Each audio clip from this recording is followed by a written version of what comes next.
Olá pessoal, hoje nesse vídeo nós vamos falar um pouco sobre a relação de Euler, né? Mas vamos falar agora sobre as aplicações e consequências, né? Como que a gente pode visualizar isso daqui. Então vamos lá. Lembre-se que a motivação, né, para investigar essa relação foi partindo dessa quantidade, né? E onde que essa quantidade aqui aparecia, nós aprendemos que quando a gente vai representar um número complexo na sua forma polar, ele sempre pode ser escrito desse jeito aqui, né? Tudo isso multiplicado por um outro número ainda, que é o que representa o módulo do número complexo, né? Então, na representação polar, fica evidente aqui a parte angular e a parte radial do número complexo, né?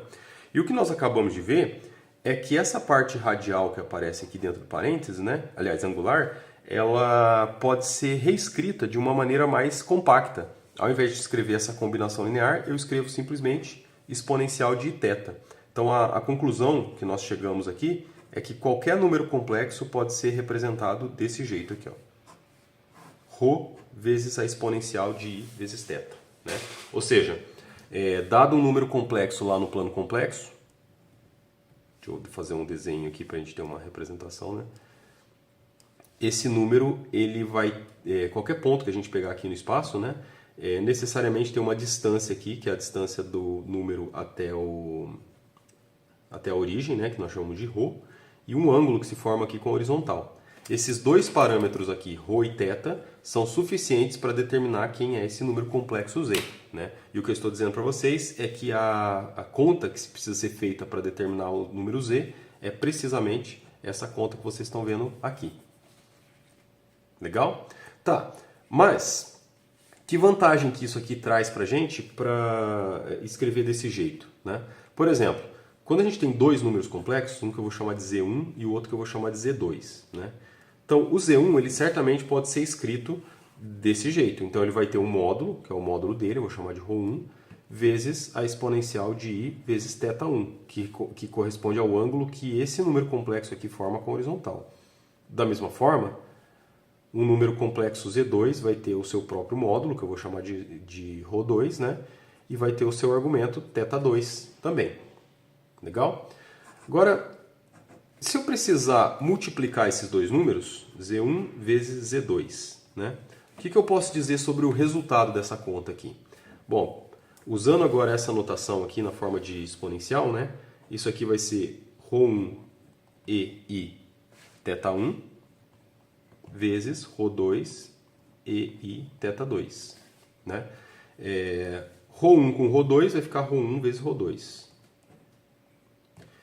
E a multiplicação das exponenciais, usando a propriedade da função exponencial, né? Isso aqui é o mesmo que somar os argumentos. Então, isso aqui é a mesma coisa que fazer a exponencial de θ1 mais θ2. Então, isso aqui mostra pra gente que o resultado dessa conta vai ser também um número que tem aqui, ó, um módulo, que eu vou chamar de ρ somente, né? E um ângulo, que eu vou chamar só de θ, né? No caso aqui, o módulo vai corresponder ao módulo dos dois, o produto do módulo dos dois, né? E o ângulo do resultado final vai ser a soma do argumento dos dois números complexos. Então, no plano complexo, quando a gente precisa multiplicar dois números, deixa eu colocar aqui assim, ó. Digamos assim, ó, um faz um ângulo θ1 aqui, enquanto que o outro faz um ângulo θ2. Esse é o Z1, esse é o Z2. A multiplicação desses dois números vai dar um novo número complexo, cujo ângulo que ele vai formar com a horizontal corresponde à soma desses dois aqui. Então vai ser alguma coisa mais ou menos aqui, assim, ó. Somar esses dois ângulos, mais ou menos de olho, né? Fica assim. Sem contar que o tamanho do número complexo também vai mudar. O tamanho desse número complexo aqui, ele vai depender do módulo de cada um deles, né? Porque o tamanho final vai ser o produto de ρ1 com ρ2. Legal? Então esse é um dos significados aí que a gente pode extrair, né, direto, né, da relação de Euler. Outra coisa interessante também é a gente pensar em como representar o círculo unitário utilizando a exponencial complexa. Nós já vimos que o círculo unitário ele pode ser representado usando o plano complexo de uma maneira bem mais elegante, né, e eficiente. Nós podemos fazer a mesma coisa utilizando agora a função exponencial. Então, esse círculo unitário, ou seja, de raio igual a uma unidade, né, no plano complexo, então aqui é a parte real, aqui é a parte imaginária. Ele pode ser representado como sendo o conjunto de todos os pontos, ou seja, o conjunto de todos os números complexos, da forma e elevado a i vezes θ. Que antes a gente estava escrevendo a combinação de senos e cosseno, né? Então, em outras palavras, o círculo unitário, que eu vou especificar aqui por S1, né? A gente pode dizer que é o conjunto de todos os números complexos da forma e elevado a i θ, com o θ indo de 0 até 2π. Legal? Então tá aí.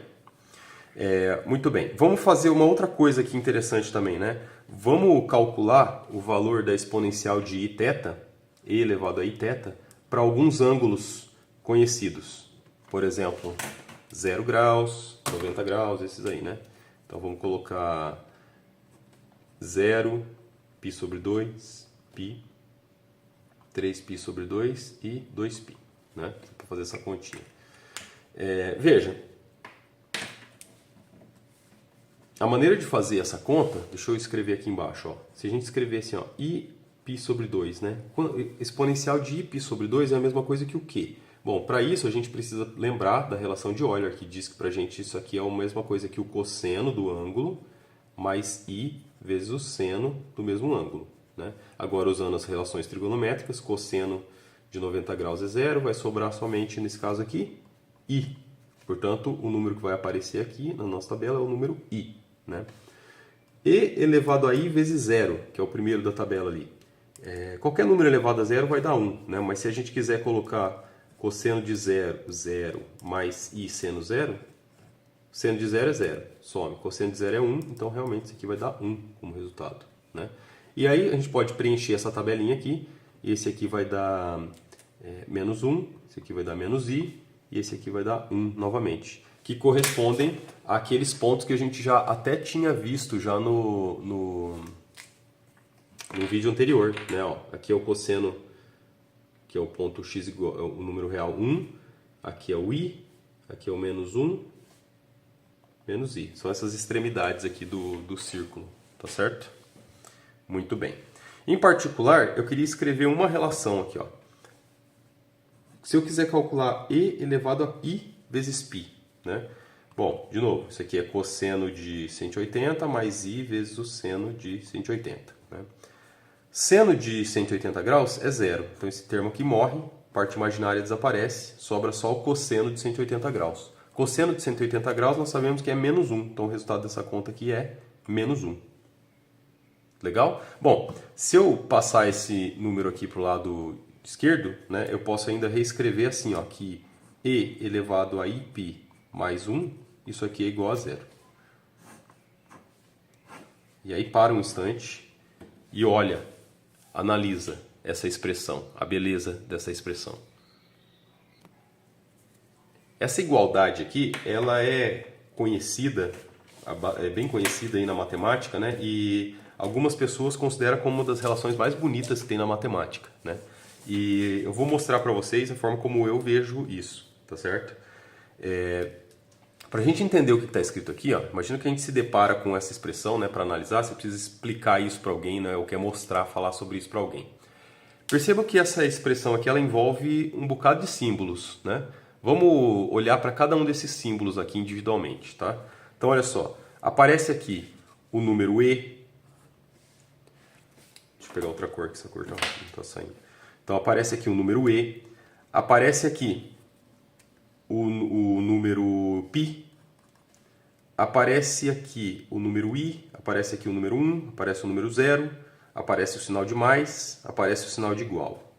Olha quantos símbolos tem aqui, tá certo? Cada um desses símbolos aqui, se a gente olhar para eles individualmente, eles estão muito fortemente conectados a uma área específica da matemática. Então, por exemplo, de onde é que vem esse número E aqui? Qual é a origem do número de Euler? Esse número aqui, ele aparece quando a gente está estudando cálculo, quando a gente vai estudar a noção de derivada, né? Então, isso aqui ela é uma consequência da análise real, ou do cálculo. Onde é que aparece o número π? O número π, ele é um número que tem significado geométrico. Quando a gente estuda geometria, principalmente geometria do círculo, né? Naturalmente aquele número, aquela quantidade ali aparece. Então isso aqui ela tem um caráter geométrico, né? O número 1. O número 1 ele é um número especial, ele não é qualquer número, né? Ele é um número real e ele representa a unidade imaginária, ele representa uma identidade, né? Ele é um número, ele é um elemento neutro na multiplicação. Todo número multiplicado por 1 não vai ser alterado, né? Então eu vou colocar assim, ó, isso aqui representa pra gente a unidade real, né? Da mesma maneira, apareceu um outro número aqui, que é o número i, que a gente está estudando aqui, e esse aqui é pra gente a unidade imaginária. Então, perceba que a noção de número real e de números imaginários, né, ela é essencial para compreender essa relação, né? O número 0 é o elemento neutro da soma. Ele não é qualquer elemento. Ele é um elemento que tem propriedades muito específicas, né, muito especiais, né? O sinal de mais ele vem da aritmética, a noção de você começar a combinar números, né?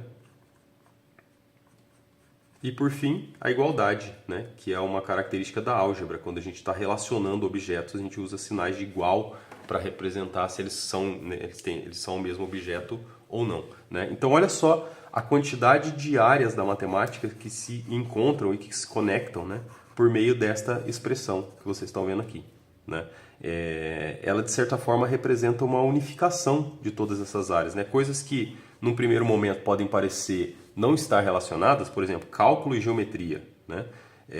Eles estão fortemente ligados, né? E a gente pode ver, a gente pode sentir essa ligação por meio dessa expressão algébrica que vocês estão vendo aqui.